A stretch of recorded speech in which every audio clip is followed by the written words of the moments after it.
आम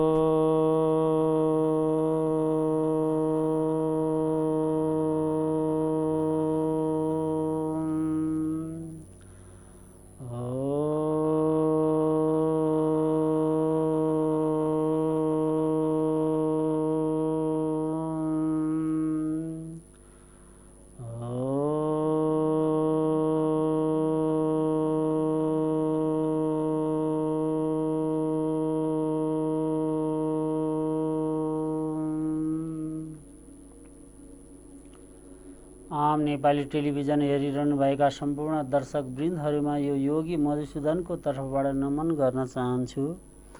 र हामीले चर्चा गर्दै आइरहेका थियौँ अन्तस्करण, अन्तःकरण र त्यसका भाववृत्तिहरू र त्यसले हाम्रो जीवनमा पार्ने प्रभाव र त्यसले ल्याउने परिणाम आदि इत्यादि।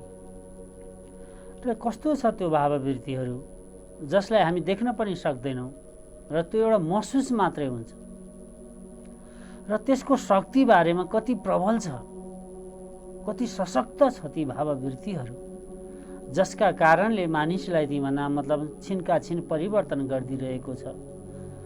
त्यस कारणले गर्दाखेरि ती के छ त भन्दाखेरि चित्तवृत्ति निरोध, चित्तका वृत्तिलाई ती निरोध गर अर्थात् रोक, त्यसलाई बुझ र त्यसलाई संयमता ती धारणा गर। यो जीवनमा ती के हुन्छ त भन्दाखेरि असाध्यै सद्मार्ग हुनेछ र जीवनको ती के छ भने त्यो रत्नहरू जीवनमा, त्यो अथाह ऊर्जाहरू जीवनमा, अथाह ती शक्ति र सामर्थ्यहरू प्रादुर्भाव ती कहाँबाट हुन्छ भन्दाखेरि ती अन्तस्करणबाट हुन्छ। यस्तो प्रकारको ती के छ त भन्दाखेरि हाम्रो दर्शनहरूमाथि हाम्रा ऋषि महर्षिहरूका अनुभव थिए। त आज त्यस्तै ती के ती भन्दाखेरि चर्चा गर्न गइरहेका छौँ भन्दाखेरि अन्तःकरण र अस्तेय, जुन हाम्रो अन्तस्करण अन्तरङ्ग जगतमाथि त्यो अनेक प्रकारका भाववृत्ति मध्येको त्यो एउटा अस्तेय, अस्तेय भन्नुको मतलब चाहिँ के छ त भन्दाखेरि छलछाम र झुटो व्यवहारतिर आकर्षित हुने मान्छे र त्यो छलछाम झुटो व्यवहारलाई चाहिँ मानिसले जीवनको एउटा चाहिँ के छ त भन्दाखेरि त्यो आचरण संस्कार बनाएका छन् र त्यसैबाट चाहिँ दैनिकी जीवन गुजारा गर्न सकिन्छ भन्ने मानिसहरूमा ठुलो भ्रम छ। त्यही भ्रमका कारणले त यस्ता प्रवृत्तिका मान्छेहरू के छ भने अत्यन्तै दुःख भोग गरिरहेका हुन्छन्, अत्यन्तै दुःखको अनुभूति गरिरहेका हुन्छन् र यस्ता व्यक्तिहरूको जीवनमा असाध्य तनाव भरिरहेको हुन्छ र तनाव, अभाव आदि इत्यादि चाहिँ के छ त भन्दाखेरि यस्ता व्यक्तिहरूको चाहिँ दिनचर्या नै बन्न गएको छ। त्यस कारणले गर्दाखेरि चाहिँ के भनियो त पहिले भने योगको यम नियम आसन प्राणायाम प्रत्याहार धारणा ध्यान समाधि, यम अहिंसा अस्तेय, अहिंसा सत्य अस्तेय ब्रह्मचर्य अपरिग्रह, यी पाँचवटा ती यम अर्थात् पहिलो योगको त्यो नियम छ। त्यसभित्रको यो अस्तेय छलछाम र झुटो व्यवहार अर्थात् फटाइ गर्नु अर्थात् बेइमानी गर्नु आदि इत्यादि। त यो किन नगर्नु त र यो गर्दा के र नगर्दा के, यसको चाहिँ बडा राम्रो सुन्दर परिभाष्य हाम्रा ती महापुरुषहरूले गर्नुभएको छ। र त्यो अन्तस्करणमा त्यसको प्रभाव किन पर्छ र ती चिजहरू कहाँबाट आइरहेको छ र किन त्यस्तो गर्न मन लाग्छ, त्यो छलछाम झुटो व्यवहारहरू अर्थात् बेइमानीहरू अर्थात् अत्याचारहरू पापाचारहरू आदि वृत्तिहरूमा किन लालायित हुन्छन् मान्छे र त्यहाँबाट चाहिँ के छ त भन्दाखेरि आफ्नो चाहिँ दैनिकी अर्थात् आफ्ना कर्महरू सिद्ध गर्न खोजिरहेका छन्। त्यो नितान्तै असाध्यै पापादि कर्मभित्र पर्छ, त्यो नि हो पाप यदि शास्त्रले बताइएको अनुसार। तर आज सारा जगतका मानिसहरू त्यस कर्मतिर ती लालायित भएका छन् र त्यो कर्मतिर मानिसहरू चाहिँ अग्रसर भइरहेका छन् र त्यो कर्मबाट चाहिँ के छ त भन्दाखेरि सुख शान्ति अर्थात् त्यो अभावलाई परिपूर्ति गर्न सकिन्छ। अर्थात् हाम्रो दैनिकी व्यवहारिक जीवन त्यसबाट धान्न सकिन्छ भन्ने ठुलो मानिसहरूमा भ्रम भएको देखिन्छ। त्यो सामान्यभन्दा सामान्य मान्छेदेखिबाट चाहिँ उच्चभन्दा उच्च र ती राष्ट्रका महानभन्दा महान मान्छेहरू, अर्थात् यसलाई यसो पनि भनिएको छ, त्यो के तपाईँको आध्यात्मिक क्षेत्रका मान्छे हुन्छ चाहे यो भौतिक क्षेत्रका मान्छे हुन्, जुनसुकै क्षेत्रमा पनि त्यो ती सत्ता के छ त भन्दाखेरि हाबी भएर बसेको छ। एक अर्कालाई दिन त्यो छलछाम बनाएर उल्लु बनाउने र उल्लु बनाउन सकिन्छ भन्ने अथवा मिठा ती कुराहरू अर्थात् आदर्शका कुराहरू आश्वासन आदि इत्यादि दिएर चाहिँ आफ्ना स्वार्थ परिपूर्ति गर्ने र मानिसहरूलाई उल्लु बनाउन सकिने, उल्लु बनाउन कोसिस गर्ने, यसैलाई भनिन्छ अस्तेय। र त्यो चाहिँ कहाँबाट चाहिँ त्यो प्रभावित छ त भन्दाखेरि त्यो उसको सङ्गतबाट, त्यो सङ्गतबाट चाहिँ के छ त भन्दा त्यस्ता प्रकारको चाहिँ प्रभावहरू उसभित्र परिरहेको छ। अर्को चाहिँ के छ त भन्दाखेरि यसलाई नै तीन स्थितिको चाहिँ वर्णन गरिएको पाइन्छ। एउटा चाहिँ सङ्कीर्ण, एउटा अत्याचार र अर्को लोभ। यो तीन चिज जब मानिसको जीवनमा चाहिँ तपाईँको उदय हुन्छ अर्थात् यतातिर चाहिँ अति आसक्ति भइदिन्छन् र यहाँबाट नै के छ त भन्दाखेरि आफ्ना चाहिँ स्वार्थ परिपूर्ति गर्न सकिन्छ भन्ने जुन ठुलो भ्रम छ मानिसहरूको जीवनमा, त्यसले अत्यन्त र अन्त्यमा गएर त्यो व्यक्तिलाई नै पुरै पतन बनाइरहेको हुन्छ र त्यो व्यक्तित्व त्यो सखाप र नष्ट गरिदिन्छ। अर्थात् त्यो चरित्र मर्यादा अथवा विश्वास आदि इत्यादि र त्यसको जीवनमा यति ठुलो क्षय भएको हुन्छ, यति ठुलो नोक्सान बेहोरिरहेका छन्, फेरि पनि मानिसहरू त्यतातिरबाट त्यो बोध गर्न सकिरहेका छन्, त्यतातिर त्यो ध्यान दिन सकिरहेका छन्। जब यस्ता आचरणहरू, यस्ता व्यवहारहरू, यस्ता क्रियाकलापहरू मानिस समाजमा गर्दै हिँड्छन् र तत्कालीन अवस्थालाई त टार्न सकेला अनन्त गत्वा, त्यसले चाहिँ के छ त भन्दाखेरि त्यो छलछाम, धोकाबाज अथवा बेमान आदि इत्यादिबाट त्यति उपाधिबाट ती सम्मानित भइरहेका हुन्छ। अर्थात् त्यस्ता प्रकारका ती मानिसहरूले को बुझाइमा जानेछ र त्यस्ता व्यक्तिहरू समाजमा कतैको पनि हुन सक्दैन। र त्यो चाहिँ के छ त भन्दाखेरि मानिसले त्यति हुँदै पनि फेरि पनि त्यो मानिसमा बोध गर्ने प्रयास गर्दैन। पटक पटक एउटालाई झुक्यायो, एउटालाई चाहिँ बेमानी गर्यो, अर्कोलाई छलछाम गर्यो आदि इत्यादि कर्मतिरै ती रमाइरहेका हुन्छन्। यो एउटा विचित्र परिदृश्य छ। थाहा छ त्यो मान्छेलाई जब एकदम आपत पर्छ, यस्तो बेमानी मैले कर्म गर्न हुँदैन थियो, म सत्कर्म गर्नुपर्ने, म अब सत्कर्म गर्छु भनेर मनमा सङ्कल्प आदि आए तापनि फेरि पनि त्यो गर्न सकिरहेको छैन। किन त त्यसो हुन्छ त? अब के त्यस्तै भएर ती व्यक्तिहरूले जीवनयापन गरिरहेका हुन्छन् त भन्दाखेरि हो लगभग यस्तो कर्ममा धेरै मानिसहरूले आफ्नो जीवन पर्यन्त नै गरिरहेको हुन्छ। त्यसको कारणहरू छ। कारण के छ त भन्दाखेरि त्यो भित्र 5 प्रकारका क्लेशहरू हिजो यहाँहरूलाई निवेदन मैले गरेँ। अविद्या, अस्मिता, राग, द्वेष र अभिनिवेश, यी 5 प्रकारका क्लेश आदि जब त्यो भित्र छ त भन्दाखेरि 3टा यहाँ के गरिदिन्छ भन्दाखेरि यो क्षेत्र तयार गरिदिन्छ। कस्तो क्षेत्र भने सङ्कीर्ण, अत्याचार र लोभ। यो 5 प्रकारको क्लेशादि जुन वृत्तिहरू छ त्यसले के छ त भन्दाखेरि सङ्कीर्ण, अत्याचार र लोभलाई के छ भने फेरि त्यो जन्म दिएर अब सशक्त सङ्गठित भएर बसेका छन्। यहाँ नकारात्मक शक्तिहरू अथवा नकारात्मक वृत्तिहरू त यसका परिबन्धमा परेर अर्थात् यतातिर आसक्त भएर र यसबाट त्यो के छ भने मुक्ति पाउन नसकेर, अर्थात् यसलाई एकदम भित्र अन्तस्करणैसँग यो गर्न हुँदैन भन्ने बोध गर्न नसकेर व्यक्तिहरू यस्ता कर्मतिर लागिरहेका हुन्छन् र ती कर्मबाट के छ त भन्दाखेरि अब आफ्ना स्वार्थ परिपूर्ति गरिरहेका हुन्छन्। त त्यसबाट ती मानिसहरू अत्यन्तै के हुन्छन् त भन्दाखेरि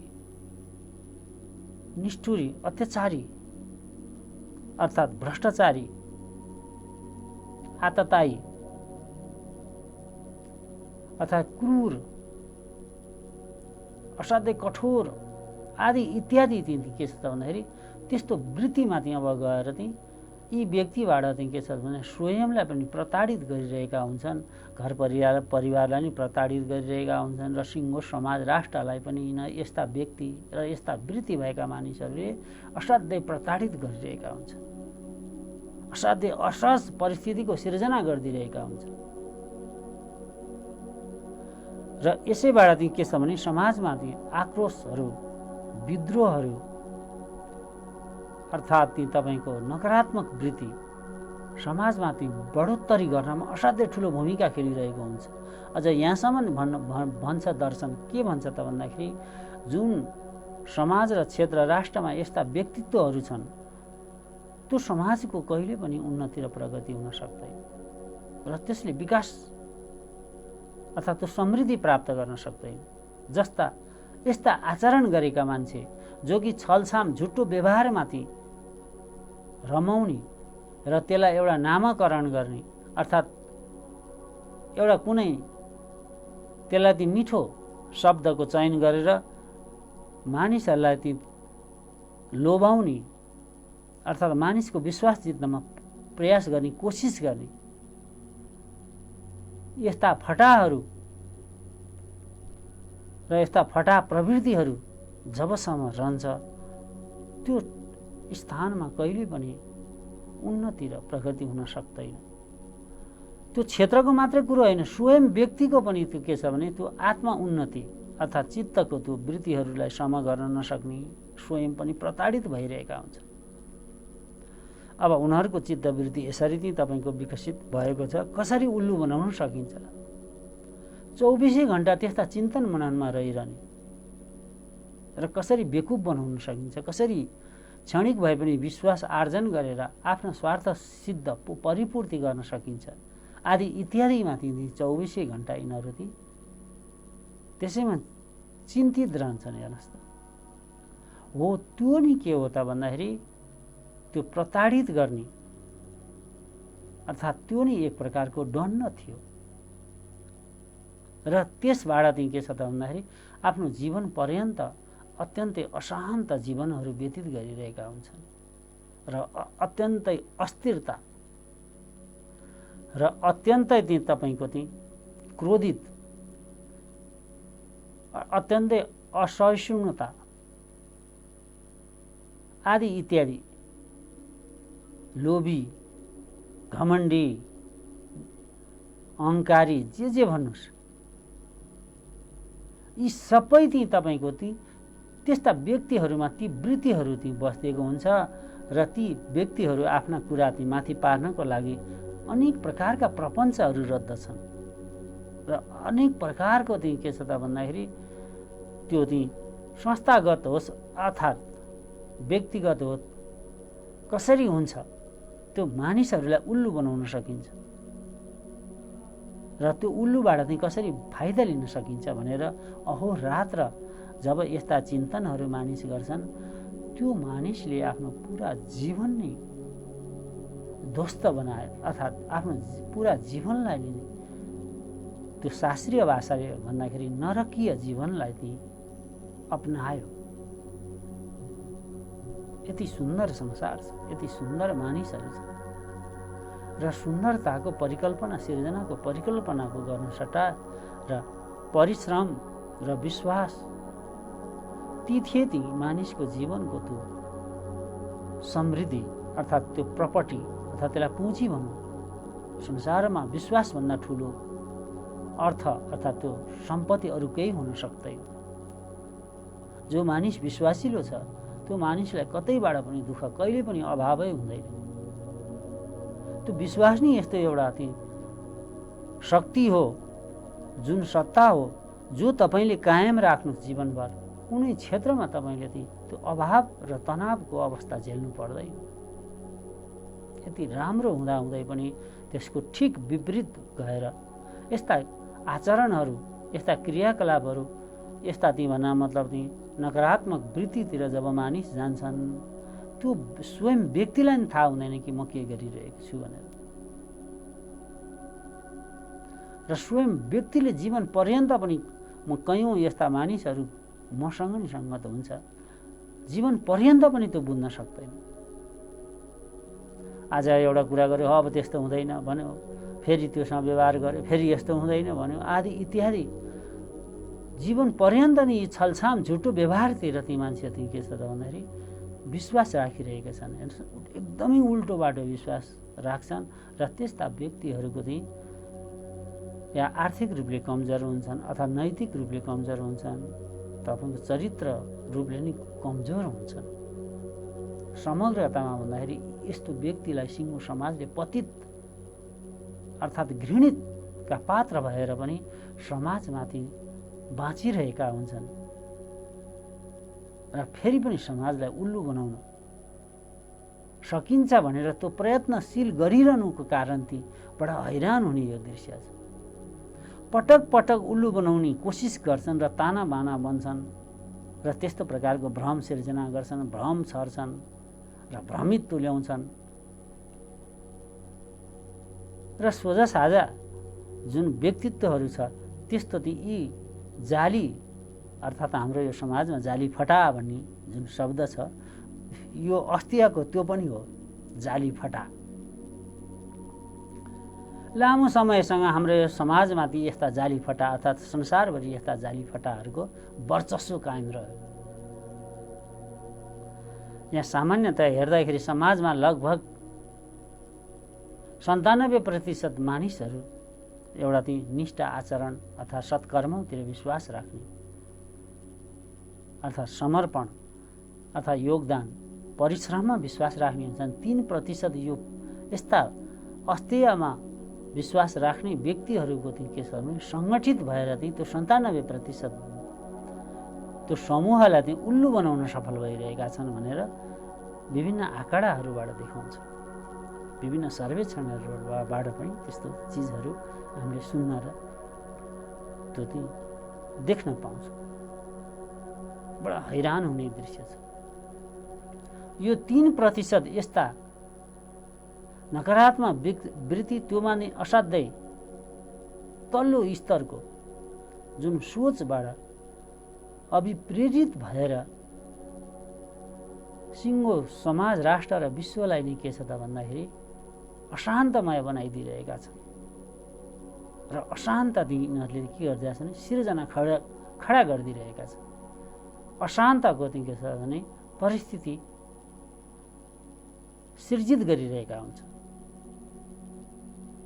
त यस्तै तपाईँको के छ त भन्दाखेरि अहङ्कारीहरू यस्तै छलछाम झुटो व्यवहार धोकाधाडी आदि इत्यादिमा जब रमाउने र यसैबाट के छ त भन्दाखेरि त्यो शक्ति केन्द्रमा पुग्ने र त्यहाँबाट के छ त भन्दाखेरि विभिन्न प्रकारका द्वन्द्व, हिंसा, युद्ध आदि इत्यादि प्रपञ्च रचिरहेका हुन्छन्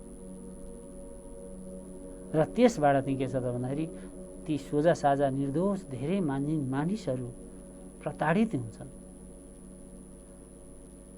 र त्यस्तै गरेर के भन्नुहुन्छ त यहाँ भने हाम्रा महापुरुषहरू त्यस्तो त्यो के छ भने सबै क्षेत्रमा छ, एक क्षेत्र मात्रै होइन, सबै क्षेत्रमा। कोही के भनेर त्यस्ता छलछाम व्यवहार गरिरहेछन्, विभिन्न विषय र विभिन्न शीर्षक दिएर त्यसरी यो के छन् धोकाधाडी छलछाम आदि वृत्तिहरू मानिसहरूले गरिरहेका छन्। त्यसमाथि के छ त भन्दाखेरि तिनीहरूका प्रभावमा परेर सोझा साझा निर्दोष व्यक्तिहरू त्यसभित्रको चपेटमा पर्छन् र जतिखेर उनीहरू ठगिन्छन्, लुटिन्छन् आदि इत्यादि हुन्छन्, त्यतिखेर मात्र ती व्यक्तिहरूलाई ती चिज बोध हुन्छ र अब त्यो ढिलो भइसकेको हुन्छ। त्यस कारणले गर्दाखेरि त्यो आसक्ति लोभको बसमा पसेर कसैले मिठा कुरा गर्दैमा, कसैले यसो गरिदिन्छु भन्नेको भरमा उसो गरिदिन्छु भन्नेको भरमा, यसो गरे यसो लाभ मिल्छ भनेको भरमा इत्यादिमा जो मानिसहरू विश्वास लिन्छन्, लोभका ती व्यक्तिहरू पनि लोभका बसमा परेर जब यस्ता कर्महरूतिर चाहिँ जब आकर्षित हुन्छन्, यस्ता व्यक्तिहरूको चुङ्गुलमा गएर फस्ने ठुलो समस्या रहिरहन्छ भनेर हाम्रा दर्शनहरूले मिठो सुन्दर तरिकाले चाहिँ यसलाई वर्णन गरिदिनु भएको छ। अब यहाँ चाहिँ के गर्नु भने त्यो सङ्कीर्णता, त्यो बनेको क्षेत्र कस्तो प्रकारको छ, सङ्कुचन, छोटोपन र यस्ता व्यक्तिहरू मिठा कुरा गर्ने तर व्यवहारमा अत्यन्तै सङ्कुचन, छोटा खालका छोटो व्यवहार गर्ने र आफ्नो मात्रै नितान्त व्यक्तिगत स्वार्थ हेर्ने र जीवन पर्यन्त आफूलाई उसले सहयोग गरिरहेछ भने पनि त्यसलाई कहाँ बढोत्तरी गर्ने कुरा छ अथवा उसलाई कतै आर्थिक लाभ मिल्ने कुरा छ, उसले भनिदिएको भरमा भने त्यस्तो कुरा नै नभनिदिने, लिनलाई जति पनि तयार हुने दिनलाई चाहिँ सिनको भाँच्न तयार नहुने, यस्तो प्रकारको स्वभाव हुन्छ। त्यो सङ्कीर्णतामा गएर यसरी जक्डिन्छन् तिनीहरू। तर मिठा चाकडी चाप्लुसी कुरा गरेर आफ्नो स्वार्थ परिपूर्ति गर्न बडा माहिर हुन्छन् यस्ता व्यक्तिहरू। त्यस्तो प्रकारको चाहिँ सङ्कीर्णताको नै परिभाष्य गरिएको पाइन्छ। त्यसै गरी अत्याचारी यस्ता ती जब यी अस्थिय छलछाम व्यवहारतिर ती विश्वास राख्ने व्यक्तिहरू जस्तो पनि आचरण अथवा अत्याचार, पापाचार, भ्रष्टाचार, कुकृतहरू आदि इत्यादि गर्न यी पछि पर्दैन। यहाँ नैतिक र अनैतिक यिनीहरूलाई यो बोधै हुँदैन, तर बोध भए तापनि ती नैतिकतातिर यी अग्रसर हुँदैनन् र त्यतापट्टि विश्वास लिँदैनन्। कतातिर विश्वास लिन्छन् त भन्दाखेरि त्यो अनैतिक बाटोतिर नै विश्वास लिन्छन् र आफ्ना स्वार्थ परिपूर्ति गर्न सक्यो भने त्यो नि पोलिसी हो भनेर। हेर्नुहोस्, मिठो शब्द अहिले अङ्ग्रेजीबाट ल्याइएको छ, पोलिसी। कहाँ मान्छेलाई ठग्ने नि पोलिसी हुन्छ। हर क्षेत्रमा तपाईँहरू भेटाउनुहुन्छ, विभिन्न बहानाबाजी गरेर विभिन्न न्युमा यसो हुन्छ, यहाँ गरे यसो हुन्छ, यसो गरे उसो हुन्छ आदि इत्यादि। मैले कुनै एउटा क्षेत्रको नाउँ लिउँ, त्यो क्षेत्रमा फेरि त्यसको चाहिँ दुष्प्रभाव पर्न सक्छ। बडा कठिन छ बोल्न पनि यी चिजहरू, यी सत्यको व्याख्या गर्न पनि कठिन छ। तर म यहाँ चाहिँ के छ त भन्दाखेरि यहाँ वृत्तिको बारेमा चिन्तन गरिरहेको हुनाले गर्दा अथवा वृत्तिको बारेमा मैले त्यो दर्शनमा भएका ती हाम्रा ऋषि महर्षिले बोध गर्नुभएका चिजहरूलाई मात्र मैले यहाँलाई पस्किन कोसिस गरेको हुँ। न मेरो यहाँ व्यक्तिगत धारणा छ, न कसै व्यक्तिप्रति मेरो कुनै प्रकारको त्यो द्वेषहरू छ। यस्तो प्रकारको वृत्ति हुन्छ र त्यस्तो वृत्तिले चाहिँ समाजमा कस्तो कस्तो प्रभाव पार्छ र त्यसबाट कसरी प्रताडित भइरहेको हुन्छ समाज र त्यसबाट चाहिँ स्वयं व्यक्ति पनि प्रताडित भइरहेको हुन्छ र त्यो अस्तव्यस्तता, अभाव आदि इत्यादि कहाँबाट सिर्जित भएको छ? त्यो अशान्त भन्दाखेरि यहाँबाट सिर्जना भएको छ। बस यति मात्र ती यहाँहरू मार्फत ती दर्शनका कुराहरू पुर्याउने मेरो एउटा सामान्य ध्येय मात्रै हो। त यसरी ती अत्याचार जुनसुकै जस्तोसुकै हत्या, हिंसा आदि इत्यादि गर्न पनि यस्ता व्यक्तिहरू पछि पर्दैन। आफ्नो नोक्सान हुन्छ भने जस्तोसुकै जुनसुकै कुकृत गर्न पनि पछि पर्दैन। बडा भयानक हुन्छन् यिनीहरू, बडा खतरनाक हुन्छन् र यस्ता व्यक्तिहरू जस्तोसुकै कर्म पनि गर्न पछि हट्दैन र जस्तोसुकै कर्म पनि गर्न पछि हट्दैनन् र गरेको कर्मलाई त्यो सही र जायज हो भनेर प्रमाणित गर्नलाई बडा जोडका तोडसँग लाग्छ। यही नि सही हो भनेर समाजमा एउटा नकारात्मक भाववृत्तिहरू अर्थात् त्यो श्रम गर्ने मान्छे, श्रममा विश्वास गर्ने मानिसहरू अथवा त्यो निष्ठा अर्थात् त्यो विश्वासमा रहने व्यक्तिहरूको पनि आचरण तिनीहरूले डगमगाइदिरहेका हुन्छन्। त त्यसै गरी ती अन्त्यमा के छ त लोभ यस्ता व्यक्तिहरू अत्यन्त लोभका वशमा परेर अत्यन्त लोभी स्वभाव, जसरी हुन्छ सङ्ग्रह गर्नै पर्छ, जसरी हुन्छ चाहिँ जीवनमा चाहिँ त्यो सङ्ग्रह, एकत्व धन सङ्ग्रह र त्यो श्री प्राप्तिलाई नि यिनीहरूले चाहिँ के छ भने उन्नति प्रगतिको रूपमा मान्दछ। र वास्तवमा उन्नति र प्रगति त्यो होइन महाराज। 16 कलाबाट तपाईँ पूर्णता भयो भने बल्ल तपाईँको उन्नति हुन्छ अनि बल्ल प्रगति हुन्छ। एकत्व धन मात्रै तपाईँले सङ्ग्रह गरेर चाहिँ यदि मैले उन्नति र प्रगति गरेँ भन्ने भ्रम छ भने त्यसलाई आजै दिनबाट त्याग दिनुहोस्। 16 प्रकारका कलाहरू तपाईँको जीवनमा आए भने बल्ल तपाईँको उन्नति भयो। त्यो उन्नतिलाई चाहिँ यहाँ कहाँ लगाएर जोडिन्छ त भन्दाखेरि आत्मा उन्नति अथवा चित्त उन्नति अर्थात् यी चिजहरूबाट चाहिँ तपाईँले चाहिँ आफ्ना भित्र भएका चित्तवृत्तिहरूलाई चाहिँ सम बनाएर त्यो मनलाई शान्त र संयम गर्दै तपाईँ ऊर्ध्वगमन हुनुलाई चाहिँ उन्नति भनेर चाहिँ बताइएको यो र त्यसबाटलाई सम्बोधन गर्न बनेका शब्दहरू हुन्। तर आजभोलि जताततै उन्नति प्रगति, त्यो दुवै शब्द उन्नति र प्रगति, त्यो आत्मा उन्नति हुन पर्यो र हाम्रो के छ भने चित्तवृत्ति अथवा हाम्रो अन्तरङ्ग जगतको प्रगति हुन पर्यो। अर्थात् हामीले पाउने सुख शान्ति, त्यो आनन्द आदि इत्यादि चाहिँ हामीले प्राप्त गर्न पर्यो। त्यतातिर आकर्षित यी शब्दहरू जताततै प्रयोग भएको छ, जे होस् ठिकै छ। त यसरी मानिसहरू त्यो भ्रमित भएर र भ्रममय जीवनहरू व्यतीत गरिरहेका छन्। त्यसबाट चाहिँ अब के छ त भन्दाखेरि आफैभित्र सोचिन्तन गर्दै त्यसबाट मुक्त हुनुहोस्, त्योबाट मुक्त हुने कोसिस गर्नुहोस् र साधना गर्नुहोस् र त्यसबाट आफूलाई चाहिँ निकाल्ने कोसिस गर्नु। यो नि तपाईँको मुक्तिको मार्ग हुनेछ भन्दै आजका मेरा यी वाणीहरू यी विश्राम लिनेछ। हरि ओम तत्सत् तत्सत् तत्सत्।